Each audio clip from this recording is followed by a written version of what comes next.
اے بندے نماز پڑھ کہ اس سے پہلے تیری نماز پڑھی جائے۔ حدیث پاک میں آتا ہے کہ بے نمازی بھوکا مرے گا، پیاسا مرے گا، ذلیل ہو کر مرے گا۔ اور حضور نبی اکرم صلی اللہ علیہ وآلہ وسلم نے ارشاد فرمایا کہ جب بے نمازی کو قبر میں دفن کیا جاتا ہے تو اس کی قبر میں جہنم کی کھڑکی کھول دی جاتی ہے۔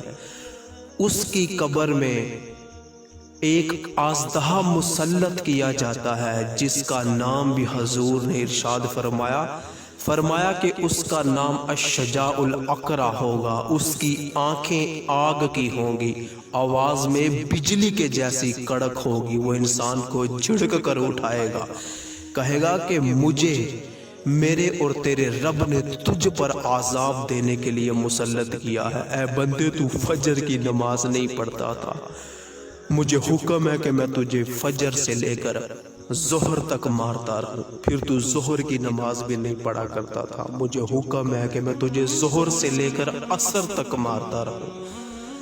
پھر تو عصر کی نماز بھی نہیں پڑھا کرتا تھا، مجھے حکم ہے کہ میں تجھے عصر سے لے کر مغرب تک مارتا رہوں۔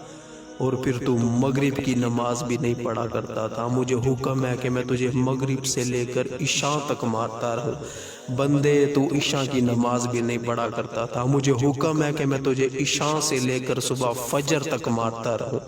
اور حضور نے فرمایا کہ اس کی مار کی ضرب اتنی تیز ہوگی کہ ایک ضرب بندے کو مارے گا، بندہ 70 ہاتھ زمین کے نیچے جائے، وہ پھر نکالے گا، پھر مارے گا، پھر نکالے گا، پھر مارے گا، قیامت تک یہی عمل کرتا رہے گا۔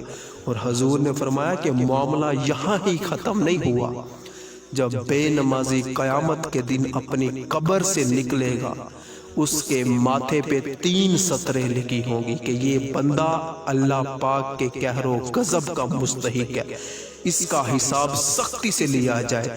یہ دنیا میں اللہ کے حقوق ضائع کیا کرتا تھا، آج یہ اللہ پاک کی رحمت سے مایوس ہو جائے، حکم ہوگا فرشتوں کو کہ اس کو اٹھا کے جہنم میں پھینک دیا جائے۔ اللہ پاک قرآن میں ارشاد فرماتا ہے ما سلککم فی سقر قالوا لم نک من المصلین، کہ قیامت کے دن کچھ لوگوں کو گھسیٹ کر جہنم میں لے جایا جائے گا، تو کچھ جنتی ان سے سوال کریں گے کہ تمہارا جہنم میں جانے کا کون سی چیز سبب بنی؟ تو وہ کہیں گے کہ ہم نماز نہیں پڑھا کرتے تھے۔ اور حدیث پاک میں آتا ہے کہ بے نمازی کی زندگی سے برکت ختم کر دی جاتی ہے، چہرے سے صالحیت کی علامت مٹا دی جاتی ہے، اس کی کوئی بھی دعا آسمان تک نہیں پہنچتی، اسے کسی بھی عمل خیر پر ثواب نہیں دیا جاتا، اور نیک لوگوں کی دعاؤں میں اس کے لیے کوئی حصہ نہیں ہوتا۔ اللہ پاک کی مخلوق اس سے نفرت کرتی ہے۔